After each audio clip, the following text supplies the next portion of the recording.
The transport ship Promise of Dawn drifted through the darkness between stars, carrying 2,000 souls toward a new world. Inside the observation deck, 8-year-old Lily Chen pressed her face against the viewing window, watching distant stars blur past. She clutched a worn stuffed animal shaped like a honey badger, a gift from her grandmother back on Earth. Her mother had told her that honey badgers were small but fearless creatures that never backed down from anything.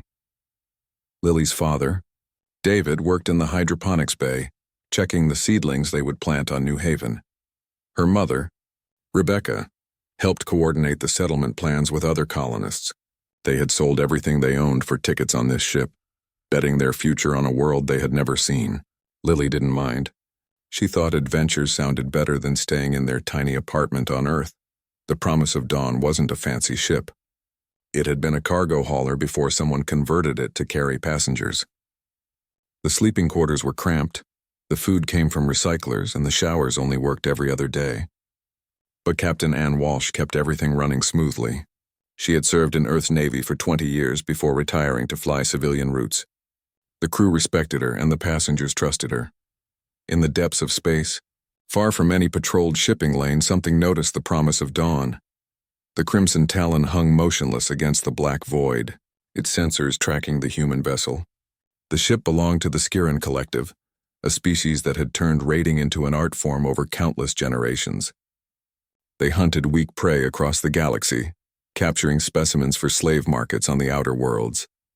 Sath, the captain of the Crimson Talon, studied the scan results with interest. His scaled fingers drummed against the command console as his second-in-command, a scarred warrior named Vrask, approached. "The vessel carries many young ones," Vrask reported, his voice a low hiss. "The humans are new to space travel. They will be valuable in the markets." Sath's tongue flicked out, tasting the air. "Humans are strange creatures. They have no natural weapons, no claws, no venom, no armored skin. How did such weak beings develop space travel?" "They are tool makers," Vrask said with contempt. "But tools can be taken away. Without their machines, they are nothing but soft meat."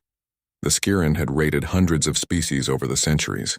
Most surrendered quickly when faced with superior force. A few tried to fight but lacked the instincts of true predators. The Skirin always won.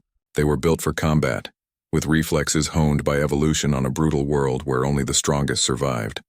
"Prepare the boarding parties," Sath ordered. "We strike when they pass through the nebula ahead. Their sensors will be blind, and no one will hear their distress calls through the interference." Back on the Promise of Dawn, Roy Bennett worked in the engine room, trying to coax more speed from the aging drive systems. The chief engineer had gray hair and oil-stained hands that never seemed to get completely clean. He knew every pipe and wire in this ship better than he knew his own home. When a readout flickered oddly on his console, he frowned and tapped the screen. "That's weird," he muttered to himself. Something had just pinged their hull with an active scan. Out here in the middle of nowhere, that shouldn't happen. He reached for the communications panel to call the bridge, but before his finger touched the button, every light in the engine room went dark. Emergency power kicked in a second later, bathing everything in red light. Roy's stomach dropped. He had seen electromagnetic pulse damage before. Someone had just fired a weapon at them. On the bridge, Captain Walsh gripped her chair as the ship shuddered. Alarms screamed from every console. Her first officer, a young woman named Lisa Park, fought with the controls, but nothing responded. "All primary systems are down," Lisa reported, her voice tight. "We're dead in space." Walsh activated the emergency communicator, an old-fashioned radio that didn't rely on the ship's main computers. "This is Captain Walsh to all hands. We are under attack. This is not a drill. All civilians move to the central compartments immediately. Security teams, arm yourselves with whatever you can find." The word sent a wave of panic through the ship. Parents grabbed their children and ran for the designated safe zones. David Chen heard the announcement in the hydroponics bay and sprinted toward the family quarters, his heart pounding. He needed to find Rebecca and Lily.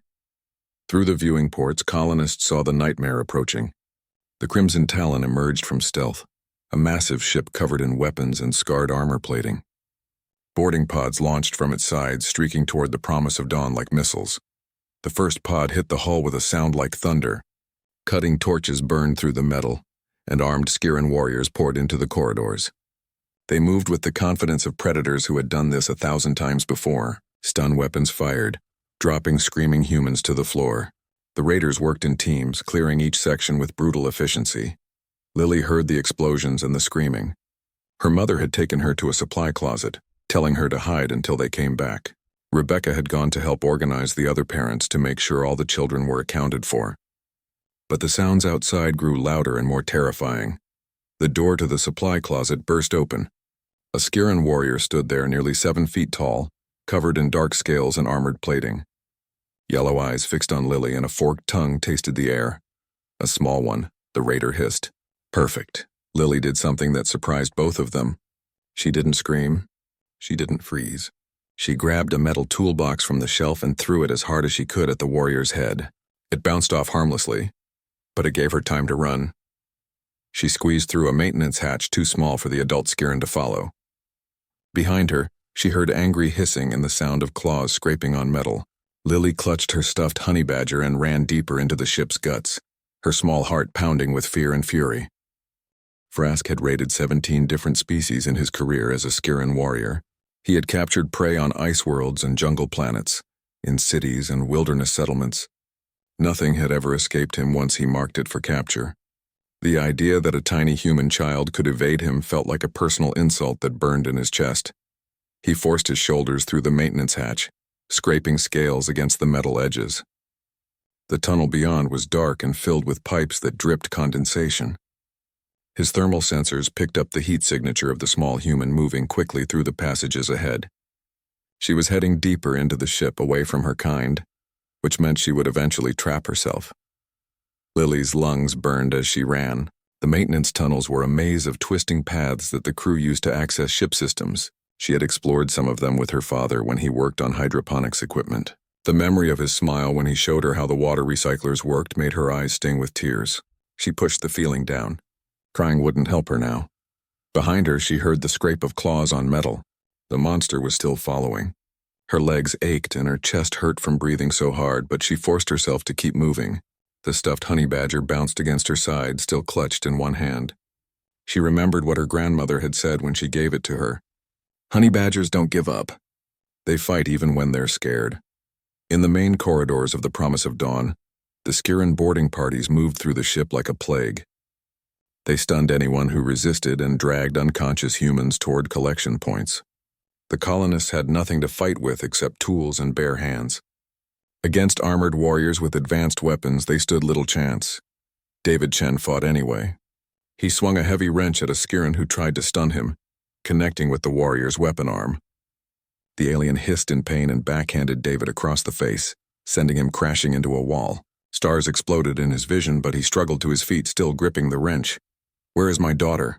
he shouted at the raider. "What did you do with the children?" The Skiran didn't answer. It raised its stun weapon again, but before it could fire, Rebecca Chen tackled it from behind. She had grabbed a fire extinguisher from the wall and brought it down on the raider's head with all her strength. The blow dented the warrior's helmet and sent it staggering. 2 more Skiran rounded the corner. David and Rebecca stood back to back, breathing hard, knowing they couldn't win but refusing to surrender. One of the raiders spoke into a communicator, calling for reinforcements. These humans were showing unexpected resistance.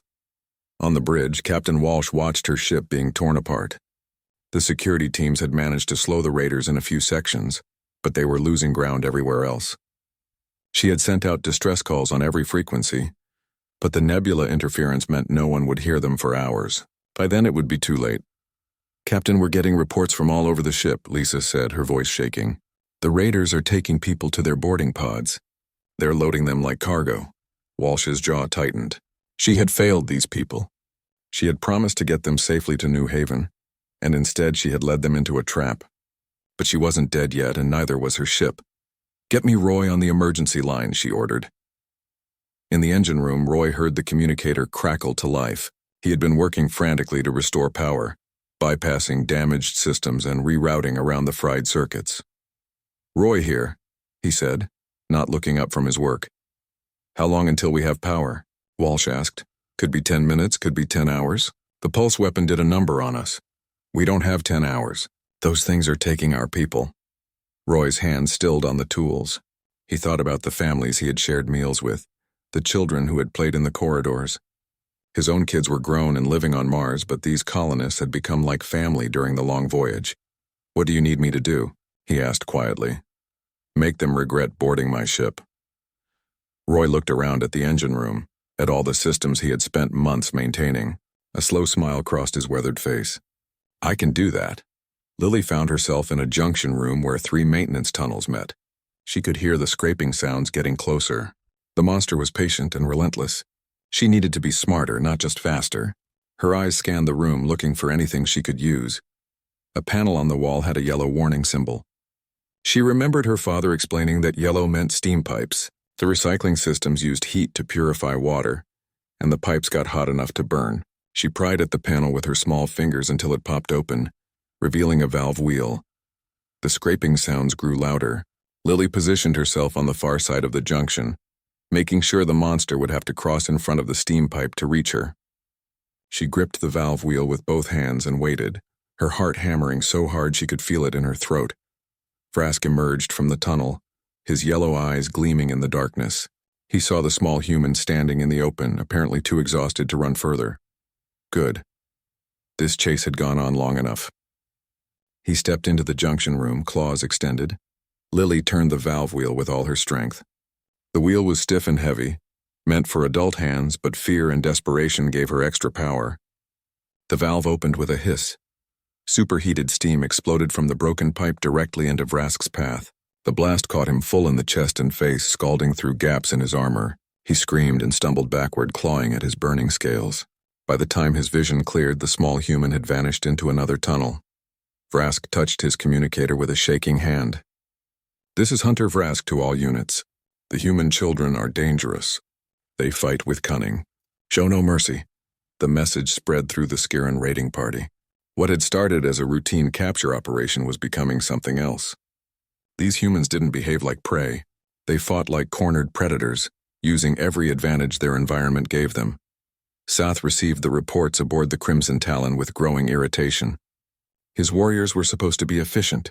Instead, they were reporting injuries and resistance from beings who shouldn't have been capable of fighting back. "Increase pressure," he ordered. "Stun everyone. Sort out the valuable ones later." But as his orders spread through the boarding parties, something unexpected happened. The humans stopped running. Word had spread through the colonists that a child was fighting alone somewhere in the maintenance tunnels. Parents who had been herding toward safe zones stopped and turned around. Workers who had been hiding picked up tools and came out fighting. If an 8-year-old girl wouldn't surrender, then neither would they. The environmental control room sat deep in the belly of the Promise of Dawn, surrounded by machinery that kept the air breathable and the temperature stable. Lily squeezed through a gap between 2 processing units, her clothes torn and her hands scraped from crawling through tight spaces. She could still hear pursuit, but the sounds came from multiple directions now. More hunters had joined the search. She found a corner behind a water filtration tank and curled up small, trying to catch her breath. Her stuffed honey badger had lost an eye somewhere in the tunnels, but she still held it tight. The toy reminded her that she wasn't alone, even though she couldn't see her parents anywhere. They were out there somewhere on this ship. They were probably looking for her. She just had to stay alive long enough for them to find her. A vent cover clattered to the floor nearby. Lily's head snapped up. 2 Skiran warriors dropped into the environmental control room from different entry points, cutting off her escape routes. They moved carefully now, having learned that the small human was more dangerous than she appeared. One of them spoke in broken human language. "Come quiet. No hurt if no fight." Lily stood up slowly. Her legs shook from exhaustion, but she kept her eyes on both warriors. They thought she would surrender now that they had her trapped. They thought wrong. The environmental control room was a forest of pipes, tanks, and machinery. Lily had spent weeks exploring this ship while her parents worked. She knew things the raiders didn't. Her hand found a red-marked switch on the wall behind her. Red meant emergency systems. She flipped the switch and dove behind the filtration tank. Emergency vents opened throughout the room, equalizing pressure with a sound like a hurricane. The sudden blast of air knocked both Skiran warriors off balance. Lily ran between their legs while they struggled against the wind, heading for a service ladder she had climbed before. Behind her, one warrior recovered and lunged, but its clawed hand caught on a coolant pipe. The pipe ruptured, spraying freezing liquid across the raider's arm. It howled in pain as ice crystals formed on its scales. Lily climbed the ladder as fast as her tired arms could pull her up. She emerged in a corridor one deck higher, right into a scene of chaos. Human colonists fought hand-to-hand with Skiran raiders. A man she recognized from the meal hall swung a metal pipe at a warrior's knees. A woman threw chemical containers from a maintenance cart, and the burning liquid made the raiders fall back. Someone grabbed Lily's arm. She almost screamed before she recognized the face. It was Roy, the chief engineer, his clothes covered in grease and his expression grim. "Come on, kid. We need to get you somewhere safe." "I don't want to hide anymore," Lily said, surprising herself with how angry she sounded. "I want to fight them." Roy looked down at the small girl who had apparently been leading Skiran warriors on a chase through the entire ship. He saw the determination in her eyes and the bloody scrapes on her hands. She had been fighting this whole time, alone, and she hadn't quit. "All right then," he said. "But we fight smart." He led her through corridors where other colonists had started organizing resistance. The word had spread impossibly fast. A child was fighting back. An 8-year-old girl had hurt trained warriors and escaped capture repeatedly. If she could do it, what excuse did the adults have? The Skiran had expected fear and surrender. Instead, they faced fury. Colonists who had been cowering in storage rooms emerged with improvised weapons. Agricultural workers who knew chemicals mixed compounds that burned raider skin. Engineers who understood the ship's systems turned their knowledge into traps. In one section, a group of colonists had lured raiders into an airlock and threatened to vent it to space. The Skiran backed down. In another area, settlers had barricaded themselves in the hydroponics bay and armed themselves with pruning tools and fertilizer sprayers. The chemicals ate through armor plating like acid. David and Rebecca Chen fought their way toward the maintenance tunnels, following the path of destruction that marked their daughter's route. They found scorch marks from steam burns, broken pipes, and damaged equipment. Each sign of struggle made their hearts race faster, but they also felt pride. Lily had fought. She hadn't given up. Aboard the Crimson Talon, Soth watched casualty reports climb higher than any raid in his career. 3 warriors dead, 7 injured badly enough to need medical evacuation, and they still hadn't secured the ship. The humans fought with a ferocity he had never encountered. They used their knowledge of the ship against his warriors. They coordinated without seeming to communicate. They protected each other with a loyalty that made no tactical sense. Worst of all, they protected their young ones with insane dedication. His warriors reported that mentioning captured children made the humans fight twice as hard. They would throw themselves at armed raiders with nothing but bare hands if it meant protecting a child. "Commit reserve forces," Soth ordered reluctantly. "Full combat loadout. Lethal force authorized." His second-in-command hesitated. "Commander, lethal force will reduce the value of the cargo. Dead specimens sell for nothing. If we don't control this ship soon, we'll have nothing to sell anyway. These humans are costing us too much. Break their resistance, then we'll take what survivors remain." The order changed everything. The Skiran warriors who had been using stun weapons switched to plasma rifles. They stopped trying to capture and started trying to kill. The fighting intensified throughout the promise of dawn. Roy brought Lily to a junction point where Captain Walsh had established a command post. The captain looked exhausted, her uniform torn and her face bruised, but her eyes still burned with determination. When she saw Lily, something like relief crossed her features. "You're the girl who's been causing trouble in the tunnels," Walsh said. Lily nodded, too tired to speak. "Good job, kid. You've given us time we desperately needed." Walsh turned to her first officer. "Status on the distress call?" "Still blocked by the nebula, but we're on the edge of the interference field. Maybe 10 more minutes until we're clear. We need to hold for 10 minutes. Can we do it?" Lisa looked at the tactical display, showing red marks where Skiran warriors controlled sections of the ship. "I don't know, Captain. They've stopped trying to capture us. Now they're just trying to kill us." Walsh's expression hardened. "Then we make them pay for every meter. Roy, can you give me something to work with?" The old engineer smiled grimly. "Already on it. I've been rerouting power to secondary systems. We might not have engines, but I can give you lights, doors, and gravity controls. Make them fight on our terms." Lily watched the adults plan their resistance. She understood that they were badly outnumbered and outgunned, but they weren't giving up. None of them were. The whole ship had become like her stuffed honey badger. Small, scared, but absolutely refusing to surrender. She thought about what her grandmother had told her about honey badgers. They don't know when they're beaten. They fight things 10 times their size. They never ever quit. I can help, Lily said quietly. I know all the small spaces. Places the big ones can't follow.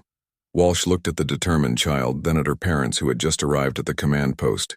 David and Rebecca started to protest, but they saw something in their daughter's face that stopped them. She wasn't asking for permission.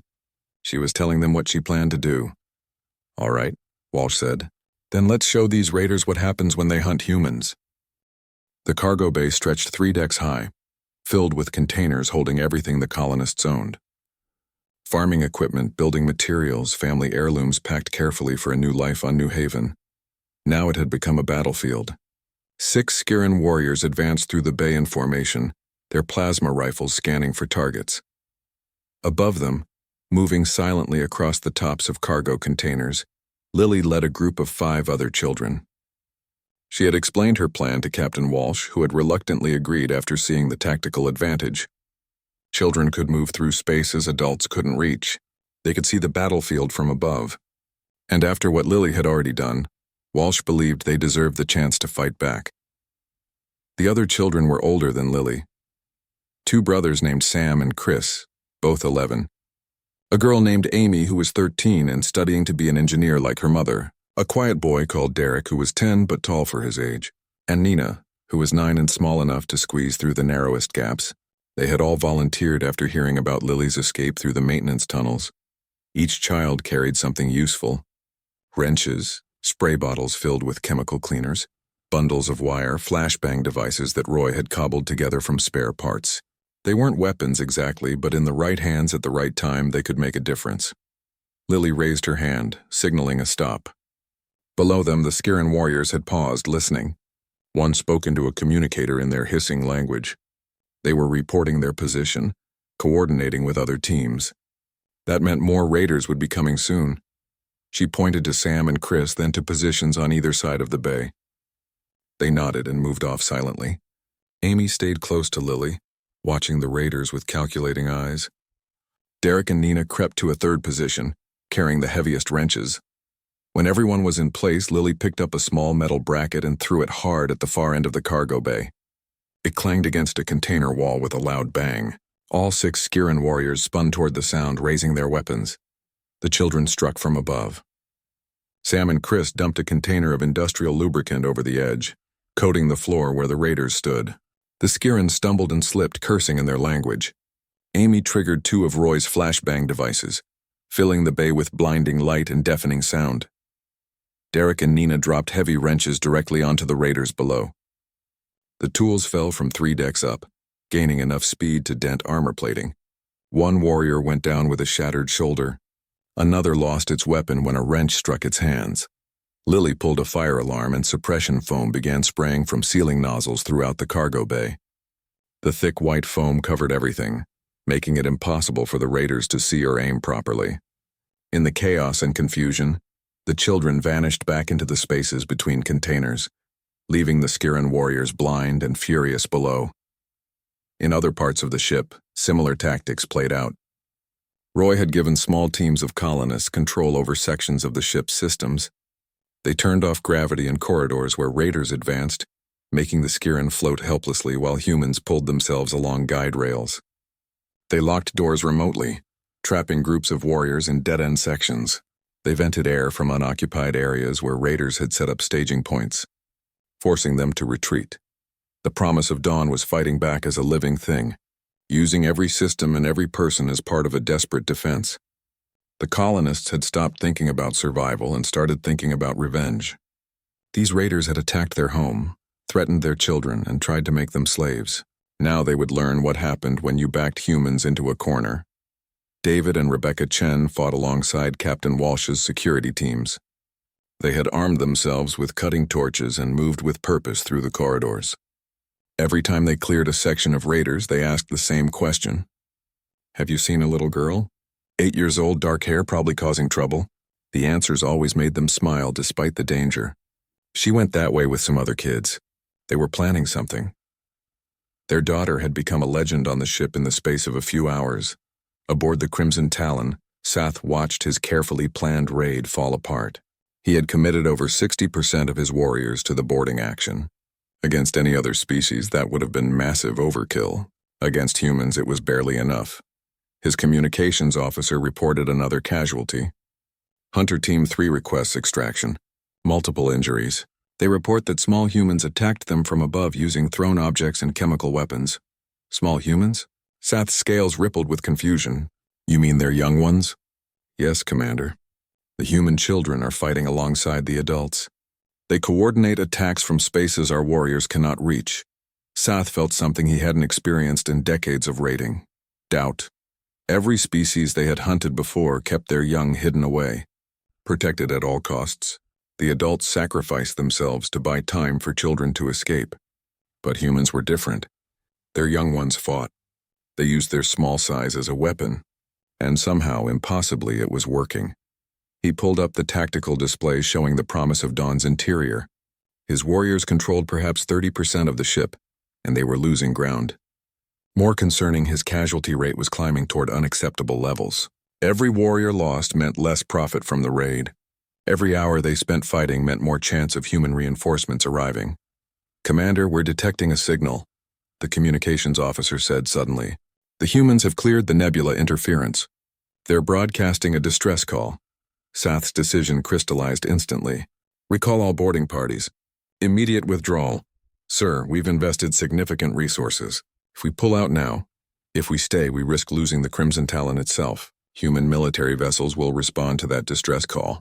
We leave now. The order spread through the Skiran boarding parties. Warriors who had been advancing suddenly turned and ran for their boarding pods. They abandoned equipment, left wounded behind, anything to escape quickly. The humans had proven far more dangerous than anyone expected. In the cargo bay, the 6 Skiran warriors finally cleared the foam from their eyes and tried to retreat. They found their path blocked by a growing crowd of colonists, men and women armed with tools and fury. The raiders raised their weapons, but there were too many targets and not enough time. Sam's father stepped forward. He was a farmer, not a soldier, but his son was somewhere in this cargo bay with the other children. These raiders had threatened his boy. He held a pipe wrench and his jaw was set with determination. You wanted to hunt humans? He said quietly. Congratulations. You found us. The colonists surged forward as one. The Skiran warriors fired their plasma rifles and 2 humans fell, but the others kept coming. They swarmed over the raiders like an avalanche, driving them to the ground through sheer numbers and rage. Within seconds, it was over. The warriors were disarmed and restrained, their armor cracked and their pride shattered. Throughout the ship, similar scenes played out. Raiders who couldn't reach their boarding pods in time found themselves surrounded and overwhelmed. Some surrendered. Some fought to the death. None escaped. Captain Walsh reached the bridge in time to see the Crimson Talon detaching its boarding pods and preparing to flee. Part of her wanted to fire on the retreating raider ship, but the promise of Dawn had no working weapons. She had to be content with survival. Distress call is being received, Lisa reported. Human patrol frigate Tenacious is responding. Estimated arrival in 40 minutes. Walsh allowed herself to breathe for the first time in hours. They had done it. Against impossible odds, they had fought off raiders who had terrorized the galaxy for generations.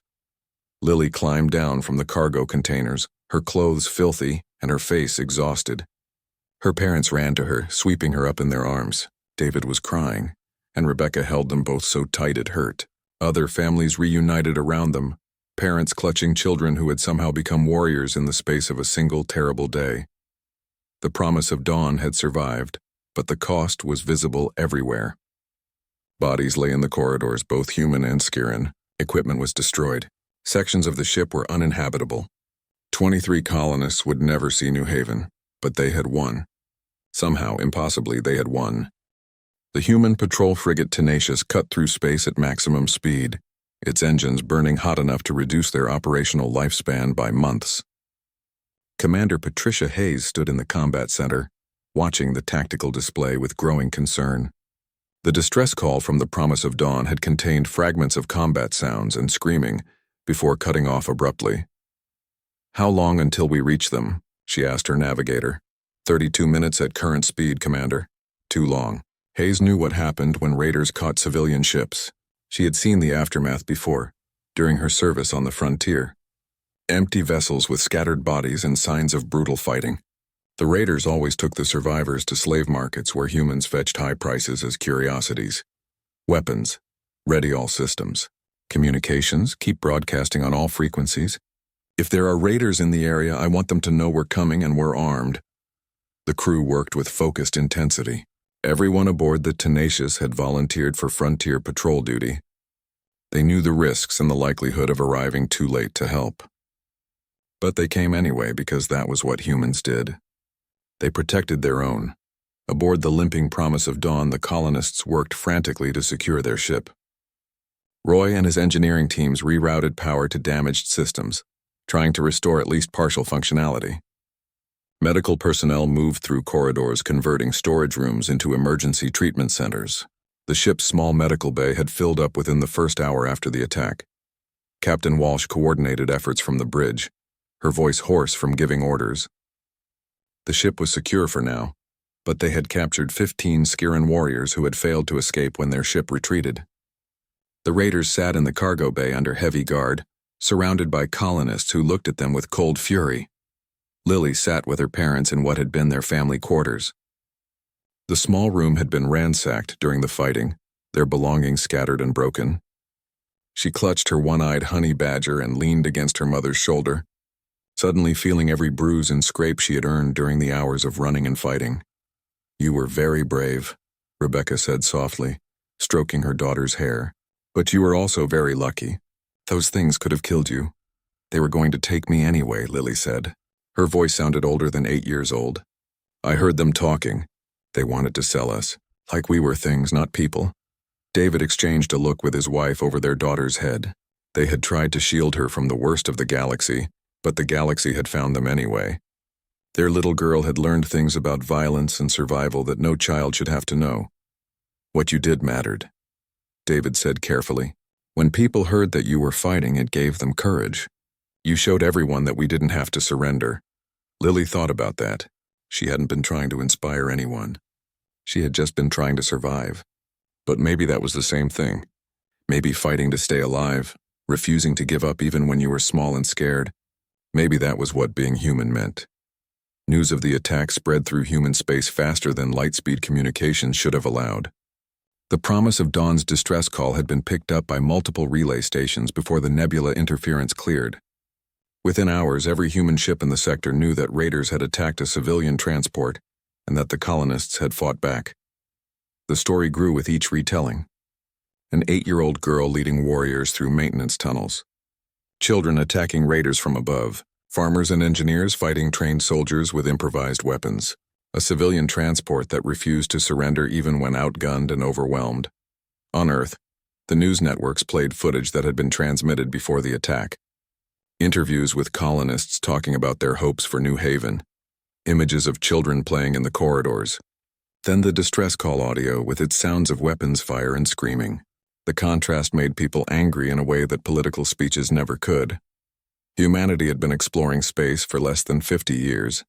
They were newcomers to a galaxy that had been civilized for millions of years. Other species viewed them with curiosity and condescension. Humans were weak physically, short-lived and prone to emotional decisions. They built decent machines but lacked the natural advantages of stronger species. The attack on the Promise of Dawn changed that perception. Suddenly, the galaxy was talking about humans differently. They weren't weak prey. They were something else entirely. Something that fought back with a ferocity that seemed insane by galactic standards. The Tenacious arrived to find the Promise of Dawn battered but intact. Commander Hayes had expected to find debris and bodies. Instead, she found a damaged but operational ship with nearly all its passengers alive. The colonists had rigged emergency lights and restored partial life support. They had organized medical care and damage control. They had even captured enemy combatants. Hayes transported over with a security team and medical personnel. What she found shocked her professional military sensibilities. The ship looked like a war zone, but the civilians had adapted with remarkable speed. They had turned storage rooms into command centers. They had created defensive positions that showed tactical thinking. They had documented everything for potential legal proceedings against the raiders. Captain Walsh met Hayes in the docking bay, looking exhausted but unbowed. "Captain Hayes, thank you for responding so quickly." "Captain Walsh, I'm amazed you're still alive. Our sensors detected Skiran Raider signatures. Those are some of the most dangerous predators in this sector." Walsh smiled grimly. "They made a mistake. They thought we were prey. We taught them differently." Hayes toured the ship, interviewing survivors and examining the captured Skiran warriors. The more she saw, the more impressed she became. These weren't soldiers. They were farmers, teachers, engineers, and families. Yet they had fought off a raiding party that should have overwhelmed them easily. She met Lily in the makeshift medical center, where a doctor was treating the scrapes on her hands. The girl looked small and vulnerable, wrapped in a blanket too large for her. But when Hayes looked in her eyes, she saw something that reminded her of veteran soldiers. "You're the girl who fought in the maintenance tunnels," Hayes said. Lily nodded, not trusting her voice. That took a lot of courage. "The reports say you evaded capture for over 2 hours and injured multiple raiders." "I just ran away a lot," Lily said quietly, "and I remembered what my grandmother said about honey badgers." "What did she say?" "That they never give up. No matter how big the other animal is, honey badgers fight anyway." Hayes looked at the small girl with her torn clothes and scraped hands, holding a battered stuffed animal. She thought about the political implications of this attack. The galactic community would have to respond. Humanity would have to respond. The question was how. She made a decision that would affect her entire career. She activated her command recorder and addressed the camera directly. "This is Commander Patricia Hayes of the Human Patrol Frigate Tenacious. I am transmitting this message to all human vessels and installations. At approximately 1400 hours station time, the civilian transport Promise of Dawn was attacked by Skiran raiders. The raiders attempted to capture colonists for slavery. The colonists fought back." She paused, letting that sink in. 23 humans died defending their ship and their families. 147 were wounded. But they did not surrender. Led by the example of an 8-year-old girl named Lily Chen, the colonists fought with improvised weapons and tactical ingenuity. They held their ship until help arrived. They captured 15 enemy combatants, and they sent a message to the galaxy. Hayes looked directly at the camera. "Humans are not prey. We are not easy targets. We protect our young with absolute commitment, and we will fight back against anyone who threatens them. Any species considering humans as potential slaves should remember the Promise of Dawn. Remember what happened when raiders tried to take our children. Remember that we will never ever surrender." The message transmitted across human space within hours. It reached Earth, Mars, the colony worlds, the frontier stations. Everywhere humans lived, they watched the footage and felt something change. They weren't just newcomers to the galaxy anymore. They were a species that fought back, and the galaxy was watching. 3 months after the attack, Lily Chen stood in the main square of New Haven's first settlement. The colony had grown faster than anyone expected, with emergency relief supplies and additional colonists arriving weekly. The attack on the Promise of Dawn had changed everything about how humanity approached space colonization. No longer would civilian ships travel without escorts. No longer would settlements be established without defensive capabilities. Around Lily, children played in the dirt streets between prefabricated buildings. Some of them had been on the Promise of Dawn that terrible day. Others had arrived on subsequent ships, drawn by the promise of a new world and inspired by the story of colonists who refused to surrender. They all knew Lily's name, though she wished they didn't. The stuffed honey badger sat on a shelf in her family's new home, now missing both eyes and most of its tail. Her mother had offered to replace it with a new toy, but Lily refused. The battered animal had been with her through the worst day of her life. It had reminded her to keep fighting when giving up would have been easier. It would stay with her always. The news networks had called her a hero. Politicians on Earth mentioned her name in speeches about strengthening colonial defenses. Someone had even started manufacturing toy honey badgers, selling them as symbols of human resilience. Lily found all of it embarrassing and strange. She had just been trying to survive. David worked in the agricultural domes, helping establish the food production systems that would let the colony become self-sufficient. Rebecca taught classes to new arrivals, sharing lessons learned from the attack. They had both changed in ways that were hard to describe. They moved differently now, always aware of exits and threats. They had learned what it meant to fight for survival. In orbit above New Haven, the Human Defense Station Guardian watched over the colony with sophisticated sensors and weapon systems.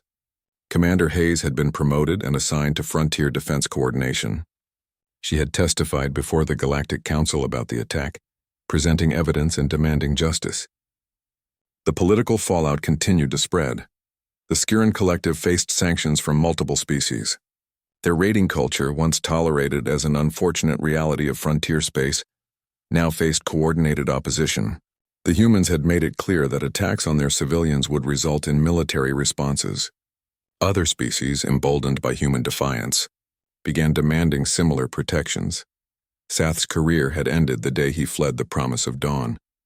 The Skiran High Command had stripped him of rank and exiled him as punishment for the failed raid. Worse than the material losses was the damage to Skiran reputation. They had been apex predators feared across the galaxy. Now they were the species that ran away from human children. The story spread through alien civilizations like wildfire.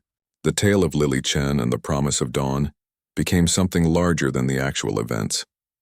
In some versions, she had killed dozens of warriors single-handedly. In others, she had led an army of children in coordinated attacks. The truth was impressive enough, but stories always grew in the telling. What mattered more than the specific details was what the story represented.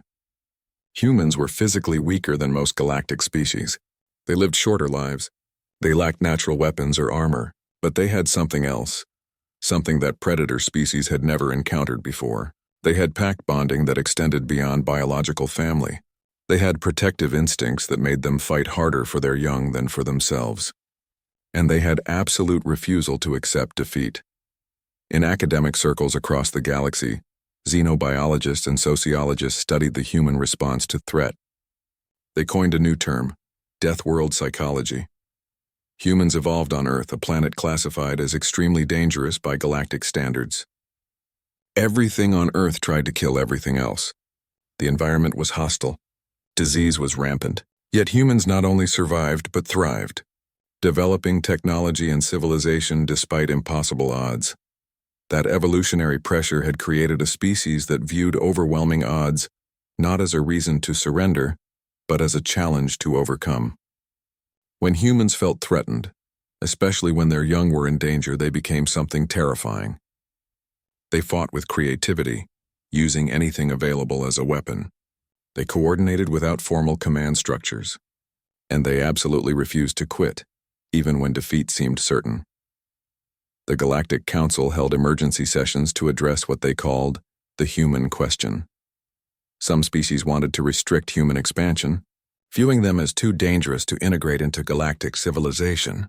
Others saw opportunity in alliances with beings who fought so fiercely. The debates continued for months. Lily didn't follow galactic politics. She attended school in the colony's education center, learning math and science and history. She played with other children, exploring the strange plants and interesting rocks of their new world. She helped her father in the agricultural domes and her mother with teaching preparations. But sometimes at night, she still dreamed about dark corridors and scraping claws. She would wake up sweating, reaching for her stuffed honey badger. Her parents always heard her nightmares and came to comfort her. They understood because they had nightmares too. All the colonists from the Promise of Dawn shared scars that didn't show on the outside. The colony organized a memorial service for the 23 people who died defending the ship. Their names were carved into a stone monument in the main square. Families gathered to remember parents, children, friends who had fought so others could live. Lily placed flowers at the base of the monument, thinking about the people who had protected her that day. Captain Walsh attended the ceremony, walking with a cane from injuries sustained in the fighting. She had retired from civilian transport service and now worked training other captains in defensive tactics. Her experience on the Promise of Dawn had become required study material for anyone commanding civilian vessels through frontier space. Roy had stayed with the ship, supervising repairs at a human shipyard before the Promise of Dawn was converted into a memorial vessel. It would never carry colonists again, but it would travel between human worlds as a reminder. Children could tour the maintenance tunnels where Lily had fled. Adults could see the cargo bay where colonists fought raiders hand to hand. The ship itself became a symbol, In the months after the attack, human military enrollment increased dramatically. Young people who had been planning civilian careers decided they wanted to protect colony ships and frontier settlements. The human navy expanded faster than planned, with new ships and new weapons designed specifically for defending against raiders. The galaxy noticed. Human patrol vessels began appearing in areas where raids had been common. The presence of human warships reduced raider activity significantly. Predator species learned to avoid ships flying human flags. The cost-benefit calculation had changed. Humans fought too hard and coordinated too well to make easy prey. Lily's story spread beyond human space. Other species told it to their young, though the meaning changed depending on who told it. Some viewed it as a cautionary tale about underestimating weaker species. Others saw it as proof that humans were dangerous and should be avoided. A few recognized it as evidence that humanity valued its young above everything else, and that any species willing to harm human children would face unlimited retaliation. The term honey badger entered galactic common language as shorthand for the human tendency to fight harder than size or strength would suggest. Traders used it as a warning. Military strategists studied it as a tactical concept. Sociologists debated whether humans were unique or if other species from dangerous worlds shared similar traits. On New Haven, life continued. The colony grew. New buildings appeared every month. The agricultural domes produced their first harvest. Children were born who would never see Earth, who would call this alien world home. The settlement survived its first winter and celebrated with a festival. Lily turned 9 years old. Her birthday party was attended by dozens of children, many from the promise of dawn. They ate cake and played games and acted like normal kids. But every child there knew her story. They knew what she had done. They understood that being human meant never surrendering, especially when protecting each other. The galaxy had learned a lesson that day in space when raiders attacked a civilian transport. They learned that humans were not prey animals to be hunted casually. They learned that human children, despite appearing weak and vulnerable, came from a species willing to fight with absolute commitment to protect them. They learned that humans bonded not just with family, but with any human they viewed as part of their group. Most importantly, they learned that humans were like the honey badgers of their homeworld, small, seemingly outmatched but possessed of a fury that made size irrelevant. They would fight predators 10 times their size. They would use any weapon, any tactic, any strategy, and they would never ever give up. Lily looked up at the sky above New Haven, seeing stars scattered across the darkness. Somewhere out there, the galaxy continued spinning. Civilizations rose and fell, ships traveled between worlds, and raiders thought twice before targeting anything with a human flag. She went inside for dinner, leaving her toy honey badger sitting on the windowsill, its single remaining eye seeming to watch over the colony, a small guardian for a young world, a reminder of the day humanity showed the galaxy what it meant to threaten their children. The message had been received. The galaxy would remember.